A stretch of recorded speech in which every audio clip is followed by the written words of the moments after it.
Ada di Ibnu Majah, nomor hadis 233.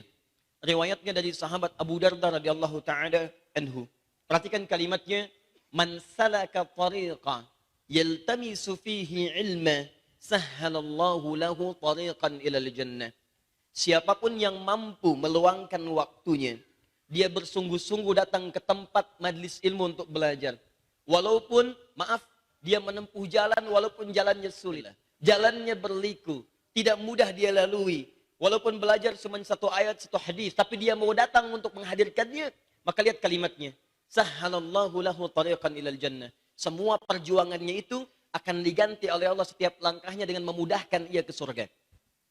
Tibalah seorang, maaf, ya, pelaku maksiat yang banyak sekali ia kerjakan. Dia sudah membunuh 100 orang. Mabuknya tak terhitung. Jadi kalau ada orang sekarang masih mabuk, dia telat. Sudah ada yang mabuk lebih dulu dan banyak sekali. Dan jangan bersaing dengan orang ini, karena Anda tidak akan menang. Baik, tapi hidayah datang kepada dirinya. Konsultasi dengan seorang alim, syekh, ustadz. Kata ustadz ini, kamu bukan berarti nggak bisa jadi baik. Kamu ini orangnya baik, cuman tinggal di lingkungan yang tidak baik. Pindahlah dulu dari lingkungan ini, belajar ke seorang syekh di majlis ilmu sana, setelah baik kembali ke sini untuk berdakwah. Dia datang kemudian menempuh jalan, pergi ke majlis ilmu itu, di pertengahan jalan tiba-tiba ajalnya hadir, lebih cepat dari apa yang ia duga. Maka kalimatnya, di jalan dia bertobat menuju majlis ilmu, tobatnya menggugurkan dosa-dosanya. Orang yang selalu ingin tobat disebut dengan tawwabin. Orang tawwabin, rumusnya di Quran dicintai oleh Allah Subhanahu wa taala. Quran surah kedua Al-Baqarah di akhir ayat 222. Paling kanan di pertengahan. Innallaha yuhibbut tawwabin. Sungguh Allah mencintai orang-orang yang mau bertobat. Kemudian cinta Allah ketika diberikan pada seorang hamba, maka hal yang Allah berikan pertama kali pada yang dicintainya adalah ampunan dari semua dosanya.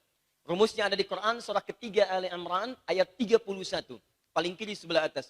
Qul in kuntum tuhibbunallaha fattabi'uni yuhibbukumullah wa yaghfir lakum dzunubakum.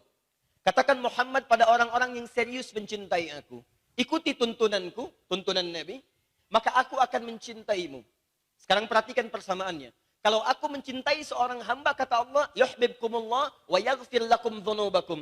Maka hal pertama yang aku berikan pada orang-orang yang aku cintai adalah aku gugurkan semua dosa-dosanya. Orang tadi bertobat, mendapatkan cinta Allah.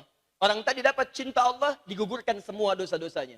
Saat digugurkan itulah kemudian ia melangkahkan kakinya untuk belajar, belum sampai ke majlis ilmu, tiba-tiba datang ajalnya, dan seketika keluar kalimat langsung dari Allah Subhanahu wa taala. Waqa'a ajrullah, pahalanya ditetapkan oleh Allah, dakhalal jannah. Kisah itu diabadikan kemudian di Quran surah keempat, An-Nisa. Surah para ibu. Surah para perempuan. Ayat yang ke-100. Paling kiri sebelah bawah.